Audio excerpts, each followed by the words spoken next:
Thursday evening, April 23rd, 2026, Enid, Oklahoma, a town of 50,000 people 85 miles northwest of Oklahoma City. The National Weather Service issues the most urgent type of tornado warning it has. Not a tornado watch, not a standard tornado warning, a tornado emergency. The language of that alert is specific and deliberate. Confirmed large and destructive tornado. Significant threat to human life. Take shelter immediately. And what is moving through South Enid in that moment is a large, slow-moving, violent tornado. Live on Coco TV in Oklahoma City. The anchor audibly shaken, saying in real time, "This is a strong, violent tornado right now." By the time it lifts, the National Weather Service survey crews sent out Friday morning find EF4 damage in multiple areas of South Enid. Some areas completely flattened. EF4, one category below the maximum on the enhanced Fujita scale. Wind speeds in the 200 to 240 miles per hour range. The strongest tornado to hit the United States since an EF5 tore across Enderlin, North Dakota on June 20th, 2025. And it is not the end of the story.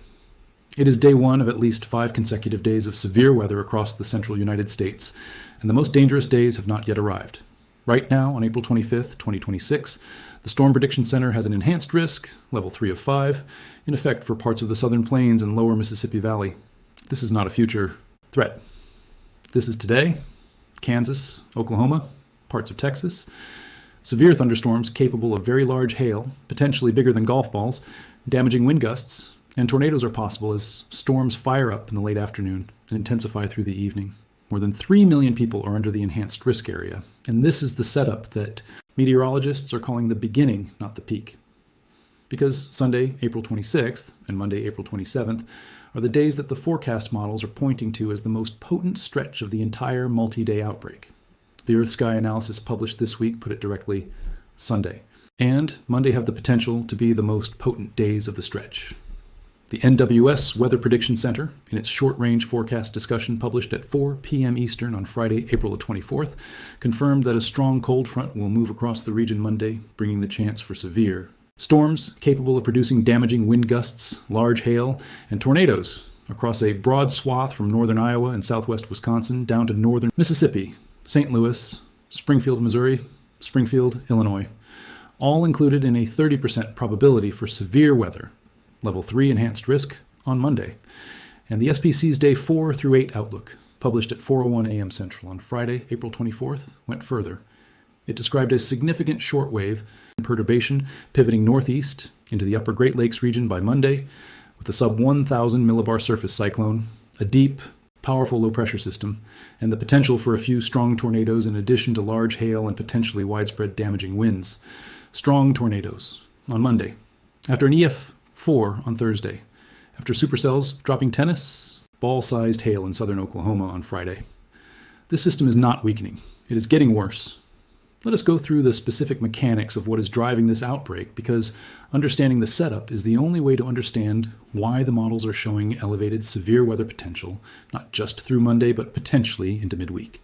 The pattern begins with warm, moist air surging northward from the Gulf of Mexico, a tongue of moisture that is feeding extremely high instability values into the southern plains and Midwest. The NWS Fort Worth morning sounding on Friday sampled upper quartile climatological moisture content in the warm sector, with a mean mixing ratio of 14.4 grams per kilogram. That is not just above average. That is the kind of fuel loading that produced the most extreme severe weather events of recent years. Overlying that moisture, strong deep layer wind shear, the difference in wind speed and direction between the surface and the upper atmosphere, is creating the rotational environment that allows individual thunderstorm cells to organize into supercells, the rotating, self-sustaining storms that produce the strongest and longest track tornadoes. The SPC Friday morning analysis described 3,000 plus joules per kilogram of mixed layer convective available potential energy near and east of the dry line on Saturday afternoon. 3,000 joules per kilogram. For context, 1,000 joules per kilogram is considered a favorable environment for severe weather. 3,000 is exceptional, bordering on extreme. This is the atmospheric fuel that transforms individual thunderstorms into engines capable of producing EF4 damage. And then there's the cold front. The front is the trigger, the forcing mechanism that lifts warm, moist air rapidly, initiating convection, allowing individual cells to explode upward to 50, 60, 70,000 feet. When the cold front moves through a region with 3, 1,000 joules per kilogram of CAPE and strong deep layer shear, the storms that develop are not random scattered thunderstorms. They are organized, structured, and capable of producing what the CNN analysis described as EF2 damage or greater. That is the forecast language for Monday specifically, not EF0 weak tornadoes, EF2 or greater. The damage threshold where vehicles are thrown, well-constructed homes suffer significant structural failure, and trees are debarked. And the specific geographic area under threat Monday, from northern Iowa and southwest Wisconsin down through Illinois, Missouri, and into northern Mississippi, is an area that has already been primed by weeks of above average rainfall. The Guy Carpenter, mid-April 2026 Severe Thunderstorm Seasonal Update, published 2 weeks ago, he documented record rainfall totals over the past 30 days surrounding Lake Michigan, resulting in major flood stage reports in Wisconsin and Michigan, with numerous communities already experiencing basement flooding. Add tornado-producing supercells to already flooded ground, and you compound every emergency response challenge swollen. Creeks, blocked roads, saturated drainage systems, and communities that are already managing one active disaster when the next one arrives. Here is the broader context that makes this multi-day outbreak more significant than a standard spring severe weather event. The 2026 severe weather season has been extraordinary by every measure that the SPC and the insurance industry track. The Guy Carpenter analysis is specific. The central and upper Midwest has experienced a record fast start to the thunderstorm season, in 2026. Wind reports are elevated above the long-term average for this point in the season. Hail of 2 inches or greater was widespread across parts of the upper Midwest during the April 13th through 15th event, with localized 2.5 to 3 inch hail, baseball size, and isolated reports exceeding 3 inches. The April 17th through 18th event produced another bout of widespread severe weather. 50 tornadoes were confirmed between April 12th and April 17th across 12 states. And now, before the first of those confirmed tornadoes has even fully exited the news cycle, the next system is already here.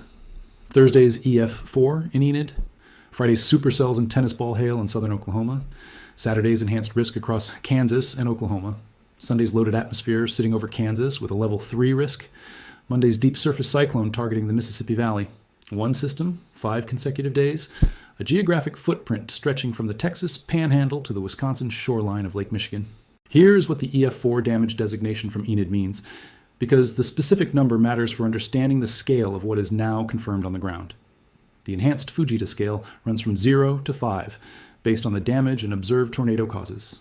EF0 is minor damage.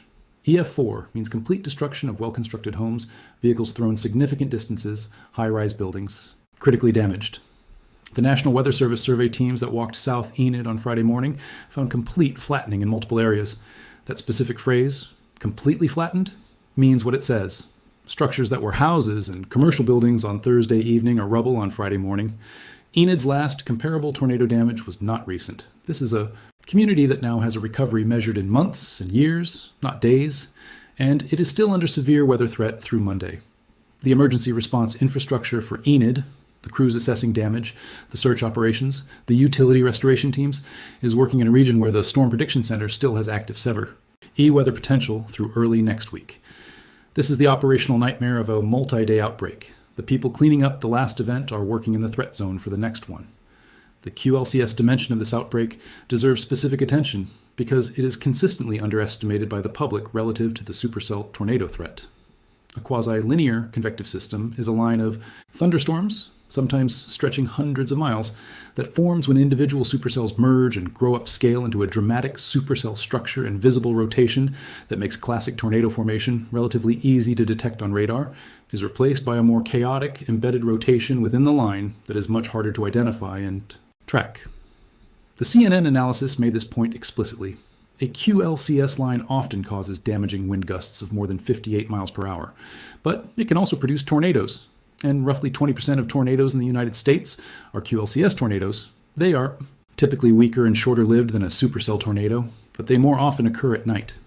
At night, when people are asleep, when storm spotter networks are reduced, when the visual cues that help people recognize an approaching tornado are absent. The forecast for Sunday evening and Monday includes the potential for convection to grow, upscale into one or more clusters or lines as the cold front overtakes the warm sector. Monday night QLCS tornadoes across the already flood-strained Midwest after a week of consecutive severe weather events is the scenario that every emergency manager from Kansas City to St. Louis is now tracking in real time. Here's what you should do if you are in the threat zone for any of the next 3 days. And the threat zone includes Kansas, Oklahoma, Missouri, Iowa, Illinois, Wisconsin, and Minnesota.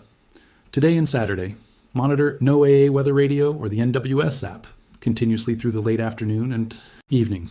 Severe thunderstorm development is expected in the late afternoon or early evening, with the threat persisting through the night. Sunday, the forecast confidence is lower, but the potential severity is higher. If storms do initiate across Kansas on Sunday afternoon, they will have access to the same exceptional fuel loading that powered Thursday's EF4. Do not be lulled by a quiet Sunday morning. The threat can materialize quickly when the atmospheric setup is this volatile. Monday, the deep surface cyclone and the strong cold front are the most certain elements of the entire 5-day sequence. Strong tornadoes, large hail, and widespread.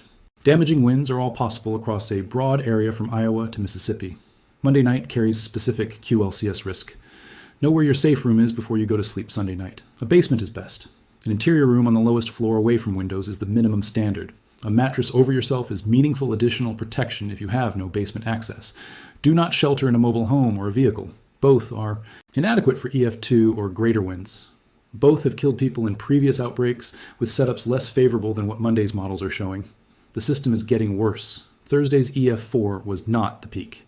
It was the opening act of a sequence that the Storm Prediction Center, the National Weather Service, and every private forecast firm is tracking with a specific concern reserved for events that combine exceptional atmospheric fuel, strong forcing, a broad geographic footprint, and consecutive days of threat that exhaust both the public's attention and the emergency response infrastructure. Be informed. Be in a safe place before the storms arrive.